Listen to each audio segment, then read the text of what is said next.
indo para isto.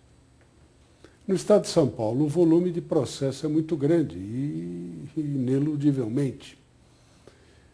Agora, número de magistrados. O Brasil está muito abaixo do índice da ONU quanto a um magistrado por tantos mil habitantes. Está fora, não há dúvida.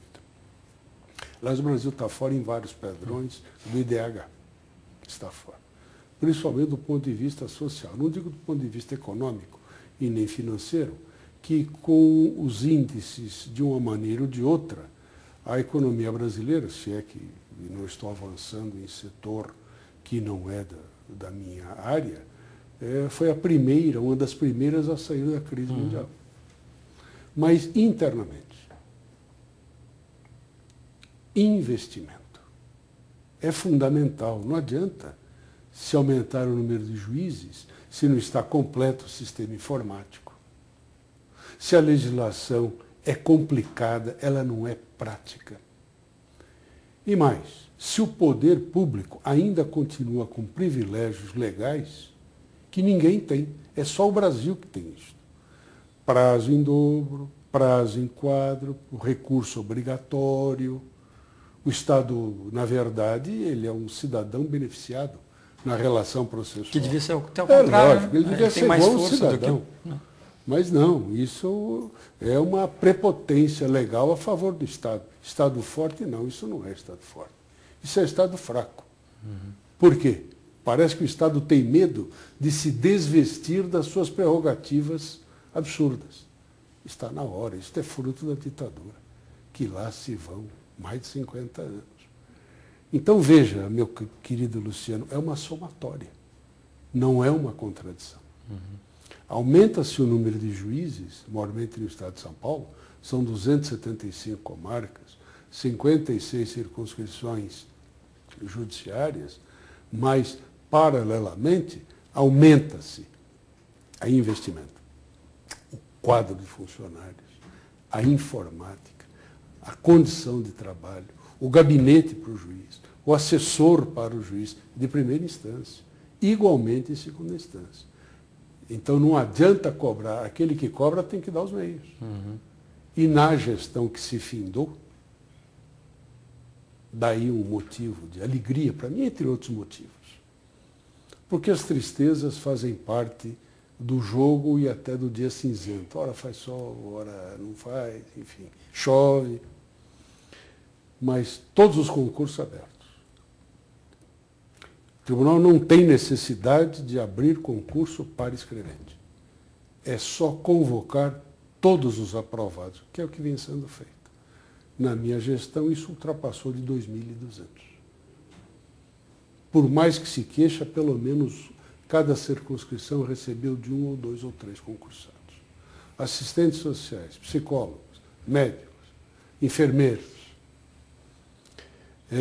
Extinção de cargos absolutamente inúteis, que só soma, só aparece na folha de pagamento, mas não tem finalidade nenhuma.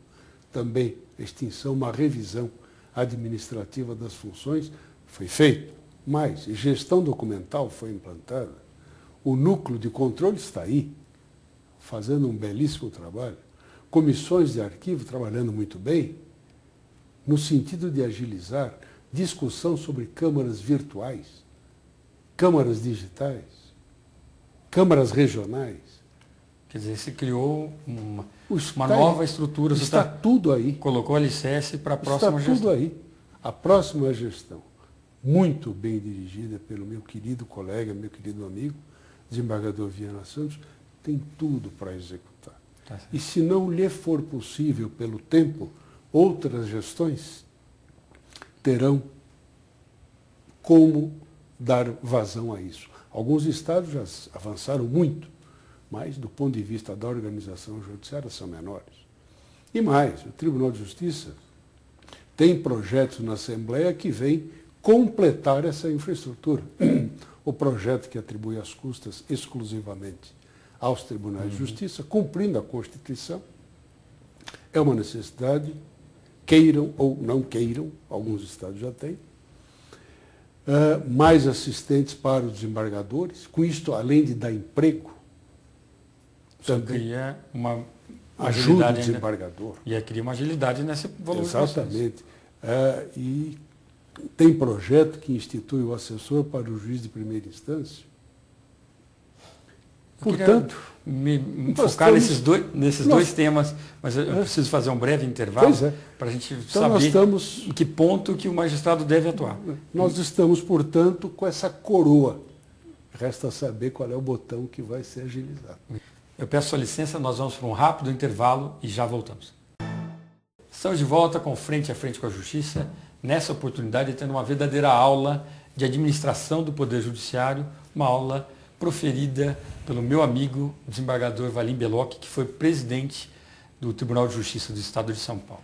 Doutor Belloc, no bloco anterior, o senhor nos deu o gancho para uma discussão que acho inestimável para a sociedade, que é para que o juiz serve, o que o juiz deve se dedicar. E o senhor dizia que procura, de todas as formas, o tribunal criar cargos de assistente, tanto em primeiro grau quanto em segundo grau, para ajudar o magistrado a desempenhar melhor as funções dele. Parece intuitivo que o juiz, doutor Belloc, deva julgar. Ponto. Ele deve proferir comandos, ele deve trabalhar preferencialmente nessa parte para a qual ele foi treinado. Entretanto, doutor, há aí setores da sociedade, próprios órgãos governamentais, que entendem o juiz como não, que ele deve desempenhar tarefas burocráticas em meio a planilhas, prestação de informações cada vez mais frequentes. Como é que o senhor imagina esse magistrado que foi treinado, por exemplo, aqui em São Paulo, numa qualificação técnica, o corpo de magistrados é absolutamente sem paralelo no Brasil, sem demérito nenhum aos outros estados, mas tudo aqui em São Paulo tem muito mais força, tem muito mais densidade, porque as demandas são até mais complexas. E a gente pega esse magistrado treinado, com custo alto para o contribuinte, para ser um exímio julgador, pedir para ele, por exemplo, preencher planilha para falar quantos processos que se julgou no mês ou não, sendo que essa atividade podia muito bem ser desempenhada por um ou outro funcionário. Meu caro Luciano, isto é elementar. Diante da Constituição, o magistrado tem tarefa definida. Ele não é burocrata, ele faz parte de um poder, o poder jurisdicional tem servidores, tem instrumentos capazes, competentes, e quando o magistrado é desviado desta função, ele fica num impasse. Deixa de trabalhar naquilo para o qual ele é pago pela sociedade, que é a tarefa jurisdicional. E lida com um setor que não lhe pertence.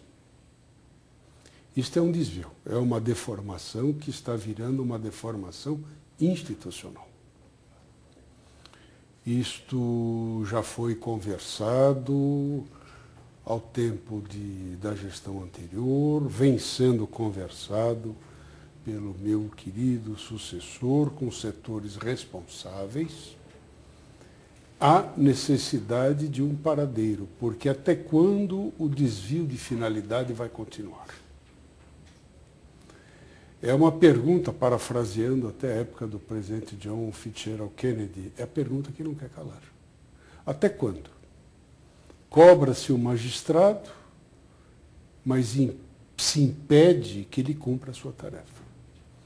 Tem servidores altamente capacitados, o investimento na informática vem vindo e forte.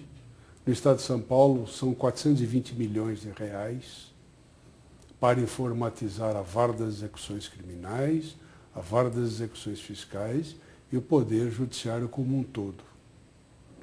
Ora, mais assistentes, que constitui uma necessidade. Com este volume e também porque mudou o perfil da prestação jurisdicional no país. O quadro de investimentos que se tem